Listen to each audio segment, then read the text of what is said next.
తర్వాత ఇక్కడికి వచ్చేటప్పటికి నాన్నగారికి ఆమె ఇందిరాగాంధీ చనిపోవడం, రాజీవ్ గాంధీకి ఇక్కడ ఉన్న వాతావరణంలో వాళ్ళు ఏదో చెప్పి ఆయనకి టికెట్ లేకుండా వేరే వాళ్ళకి టికెట్ ఇవ్వడం జరిగింది. దాంతో నాకు చాలా మనసు కష్టం వేసి మరి మా నాన్నకి ఎందుకు టికెట్ ఇవ్వలేదు అనేది ఒక రోషం వచ్చింది. ఎందుకంటే ఆయన జీవితం అంతా ఆయన అమ్మ చనిపోయిన కాడ నుంచి జనాల కోసమే మొత్తం రాజకీయాల్లో మరి social service, is social worker. మరి ఆయన ప్రజల కోసమే కష్టపడుతున్నారు. ఏం తప్పు చేశాడని మా నాన్నకు టికెట్ ఇవ్వకుండా చేసినారని ఒక రోషంతో అందరిని అడగచ్చని నేనే టికెట్కి అప్లై చేశాను. కానీ అప్పుడు వచ్చి నేను 3 నెలలు కూడా కాలేదు కాబట్టి నాకు ఇవ్వాల ఎమ్మెల్యే టికెట్. మళ్ళీ తర్వాత నేను ఎంపీకి ట్రై చేసుకున్నాను. అందరినీ కలిశాను, అన్ని లీడర్స్ని కలిశాను, రాజీవ్ గాంధీని కలిశాను, అందరిని కలిశాను. ఎంపీ టికెట్ అప్లై చేసినప్పుడు ఇకన్నా మరి మీ డాడీ కాన్స్టిట్యున్సీ ఉంది కదా, అంతా నువ్వు నష్ట చేసుకోమ్మా, నువ్వు మరి పని చేసుకొని రాజీవ్ గాంధీ మాట ఇచ్చారు. అప్పుడు ఇక్కడ నుంచి కుప్పం దాకా బాగా వర్కౌట్ చేశాను నేను. ఇక్కడ నుంచి నేను కాంగ్రెస్, మేము ఒరిజినల్లీ కాంగ్రెస్. మరి ఇది కుప్పం వరకు మరి అసలు మండల ప్రెసిడెంట్ కాదు కదా, పంచాయతీ బోర్డు ప్రెసిడెంట్ కూడా లేరు అప్పుడు. అంతా ఎన్టీఆర్ గారి ప్రభంజనం జరుగుతూ ఉంది. దానిలో నేను బాగా వర్కౌట్ చేశాను ఇక్కడి నుంచి కుప్పం దాకా. మళ్ళీ లాస్ట్లో నన్ను మరి నాన్నగారి పైన ఉండే గ్రడ్జ్తో ఆయన పెద్ద లీడర్ అయిపోతున్నాడు అని చెప్పనేసి అందరు కలిసి సెబటైజ్ చేశారు. చేసి నాకు ఎంపీగా రానికుండా చేశారు. అప్పుడు రాజీవ్ గాంధీ గారు కాల్ చేసి లేదు నువ్వు కంటెస్ట్ చేయాల్సిందే అని చెప్పి పట్టుబట్టి నేను కంటెస్ట్ చేశాను.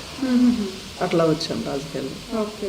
అండ్ మీరు అక్కడ జాబ్ చేశారు కదా, మళ్ళీ ఇక్కడ పాలిటిక్స్లోకి అంటే నాన్నగారు ఉన్నారు, తర్వాత ఆ లెగసీని కంటిన్యూ చేయడానికి మీరు ఇదయ్యారు. అంటే మామూలుగా సార్ కూడా అప్పుడు బాగానే యాక్టివ్గా ఉన్నారు. సో అల్లుడికి అప్పచెప్దామని అట్లా నాన్నగారు ఏమనలేదు? నాన్నగారే చెప్పారు, నాయన నువ్వు వ్యాపారం చూసుకో, చిన్నమ్మ పాలిటిక్స్ చేసుకుంటుంది అని చెప్పారు. ఓకే. అంటే మీకు ఇంట్రెస్ట్ అన్నాడు ఫస్ట్ నుంచి పాలిటిక్స్? చిన్నప్పుడు అస్సలు ఇంట్రెస్ట్ లేదమ్మా. నాన్నగారు కష్టం అది చూసి మరి పాలిటిక్స్లో ఎప్పటికీ రాకూడదని. కానీ నాన్నకి ఎప్పుడైతే అన్యాయం జరిగిందో అప్పుడు ఒక రోషంతో ఎందుకు మా నాన్నగారికి టికెట్ ఇవ్వలేదు అనే దీంతో నేను రాజకీయంలో ఎంట్రీ చేయాల్సి వచ్చింది. ఓకే. సో అక్కడ జాబ్ చేశారు, అంటే ఒక జాబ్ అనేది కొంతకాలం మీరు చేశారు, ఆ జీవితాన్ని గడిపారు. ఇక్కడికి వచ్చినాక పొలిటికల్ లైఫ్ చూశారు.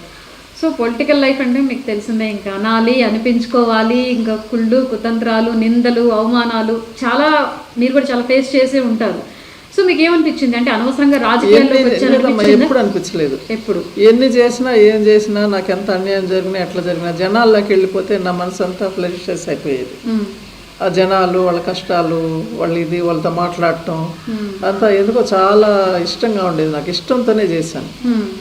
సో ఇష్టంతో చేశారు కాబట్టి కష్టం అనిపించలేదు. దాదాపుగా 30 ఏళ్ళు రాజకీయంలో గడిపారు. ఈ 30 ఏళ్ల రాజకీయ జీవితంలో గల్లా అరుణ్ గారు బాధపడి మర్చిపోలేని సంఘటన ఏదైనా ఉందా అంటే ఏం చెప్తారు? ఓన్లీ రాజకీయ పరంగా అంటే ఉన్నాయమ్మా, చాలా ఉన్నాయి. మరి ఇప్పుడు మనకి ఎంత ఎబిలిటీ, ఎంత ఎఫిషియన్సీ ఉన్నా కానీ ఈ నాన్నగారి కారణంగా నన్ను వెనక్కబెట్టడం.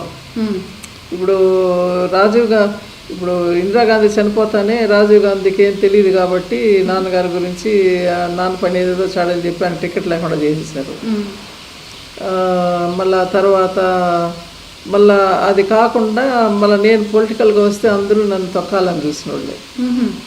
మరి సపోర్ట్ ఎక్కడ దొరకలేదమ్మా, ఎక్కడ దొరకలేదు. మరి ఆయన పోయినాడు అనుకుంటే మళ్ళీ శేషం ఏంది వచ్చిందని చెప్పనేసి ప్రతి ఒక్కరు నా పైన కాన్సన్ట్రేషన్ చేసి నన్ను ఎట్లయినా రానికుండా చేయాలని చూసిన వాళ్ళే. ఆ భాగంగానే నాకు ఎంపీ రాకుండా చంద్రగిరి ఇచ్చేయండి పోతుంది అన్నట్టుగా మరి చెప్పి చేశారు. కానీ నేను కష్టపడ్డాను, గెలిచాను, కష్టపడి పని చేసుకున్నాను. నేను ఎక్కడ రిగ్రెట్ అవ్వాలా అయితే. ఎందుకంటే నా ఎయిమ్ ఏమంటే జనాల్లో తిరగాల, మనకు ఛాన్స్ ఇచ్చినారు, బాగా కష్టపడి పని చేయాలనే ఎయిమ్ ఉంది కాబట్టి ఏదొచ్చినా ఫేస్ చేసుకుంటూ వెళ్ళాను. నాకు అడ్వాంటేజ్ అంటే ఇంట్లో నాకేం ఇబ్బందులు లేవు. మా హస్బెండ్ కానీ, మా అబ్బాయి కానీ, అమ్మాయి కానీ అందరూ నాకు ఫుల్ సపోర్ట్. అందుకని నేను ఇంటికి వస్తానే అన్నీ మర్చిపోయేదాన్ని. బయటే నా రాజకీయం అంతా. ఇంటికి వచ్చి నేను ఎప్పుడు దాని ఒక హౌస్ గురించి వైఫ్ లాగా. మాట్లాడేదాన్ని కాదు, దాని గురించి డిస్కస్ చేసేదాన్ని కాదు. అందుకని నాకేం ఎప్పుడు ఏమీ అనిపించలేదు. నా పని నేను చేసుకొని పోయేదాన్ని, నా డ్యూటీ నేను చేసేదాన్ని. ఈరోజు ఏం చేయాలా మరి కాన్స్టిట్యున్సీకి పోయినప్పుడు కొన్ని సమస్యలు ఉంటాయి, అవి ఎలా తీర్చాలి, ఏ విధంగా చేయాలి ఇంట్లో చెప్తూ ఉంటారా? ఇంట్లో నేను చెప్పలేదమ్మా. చెప్పరా సార్? అంటే డిస్కషన్ ఏదైనా సలహాలు కావాలంటే సార్ని అడగడం అట్లా? ఎప్పుడైనా సలహాలు కావాలంటే సార్ని అడిగేదాన్ని. ఆయన మంచి సలహాలు ఇచ్చేవారు. ఆయన పొలిటికల్ గా యాక్టివ్గా ఉంటారా? మీరు అంటే ఆయన మంచి అబ్జర్వర్. ఓకే, బాగా అబ్జర్వ్ చేసి అన్ని తెలుసు ఆయనకు. ఏం జరుగుతుంది, ఎక్కడ ఎలా జరుగుతుంది అన్ని గమనిస్తారు. అన్ని గమనించి అన్ని తెలుసుకుంటా ఉండేవారు. మంచి సలహాలు ఇచ్చేవారు నేను అడిగినప్పుడు. ఓకే.